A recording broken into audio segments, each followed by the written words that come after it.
Hello everyone. जैविक हथियारों का युद्ध में उपयोग आधिकारिक रूप से 1925 में जेनेवा समझौते द्वारा निषेधित किया गया था, जो जैविक हथियारों से होने वाले विध्वंस को रोकने के वैश्विक प्रयास में महत्वपूर्ण मील का पत्थर था। हालांकि इतिहास के एक अंधकरण से पता चलता है कि जापान ने इस निषेध को अस्वीकार किया और जापानी कंट्रोल वाली जगह मंचूरिया में छुपी हुई रहस्यमय सैन्य इकाई की स्थापना की, जिसे जन संक्रमण निवारण और जल आपूर्ति इकाई के रूप में जाना जाता था।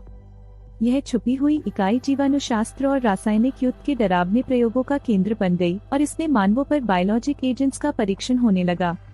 सबसे पहले तो आपका स्वागत है हमारे चैनल द रिसर्च माइंड पर, जहां हम हर वीडियो में नई और अजीबोगरीब खोजों के बारे में बताते हैं। तो अब हम वापस आते हैं आज की कहानी पर, जो यूनिट 731 के बारे में है। 1930 के मध्य में यूनिट 731 भयानक प्रयोगों का संचालन करने लगा, जिसमें पीड़ितों को जानबूझकर जानलेवा संक्रामक बीमारियों जैसे कि anthrax, bubonic plague, cholera, syphilis, typhus और अन्य पैथोजन से पीड़ित किया जाता था। इसका मुख्य उद्देश्य यह पता लगाना था कि ये बीमारियां मानव शरीर पर क्या प्रभाव डालती हैं और इनका कैसे हथियार और द्वितीय विश्व युद्ध के हमलों में उपयोग किया जा सकता है।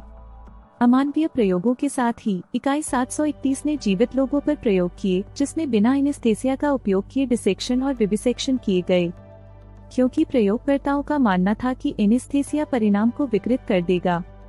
इन घिनौने प्रयोगों के शिकार मुख्य रूप से चीनी नागरिक और युद्धबंदी थे, लेकिन प्रयोगों का दायरा रूसी और अमेरिकी व्यक्तियों तक भी फैल गया था। मूल रूप से वे लोग जिनकी जड़ें जापानी मूल से नहीं थी, उन्हें इन भयानक प्रयोगों के लिए संभावित विषय माना गया। वर्तमान अनुमान यह सुझाते हैं कि इकाई 731 के अंदर लगभग 1 लाख लोगों को अत्याचार का शिकार बनाया गया। हालांकि जर्म युद्ध से जुड़े फील्ड प्रयोगों की रिपोर्टर्स में, जैसे कि जापानी विमानों के चाइनी गांवों पर प्लेग से भरे कीड़ों को छोड़ने और चोलेरा से कुएं के पानी को जहरीला बनाने की रिपोर्टें, कुल मौतों की गिनती 2,50,000 के करीब थी और शायद और भी ऊंची हो सकती है। शॉकिंगली, द्वितीय विश्व युद्ध के बाद संयुक्त राज्य ने इस एक्सपेरिमेंट की जानकारी प्राप्त करने के लिए समझौते के रूप में यूनिट 731 के सभी लोगों को दोषमुक्त घोषित कर दिया।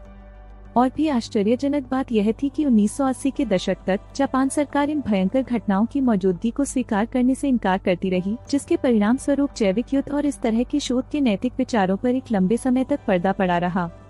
यह कहानी यूनिट 731 के अद्भुत और दरिंदगी भरे इतिहास को उजागर करती है और इस तरह के शोध की नैतिक सीमाओं पर चिंतन करने की महत्वपूर्ण आवश्यकता को बल प्रदान करती है और याद दिलाती है कि युद्ध के सामने होने पर भी वैज्ञानिक शोध की नैतिक सीमाएं होनी चाहिए। आज के लिए बस इतना ही, लेकिन आप द रिसर्च माइंड चैनल के साथ जुड़े रहें अजीबोगरीब साइंस एक्सपेरिमेंट्स और टेक्नोलॉजी के अपडेट्स के लिए। Thanks for watching. Please like, share and subscribe.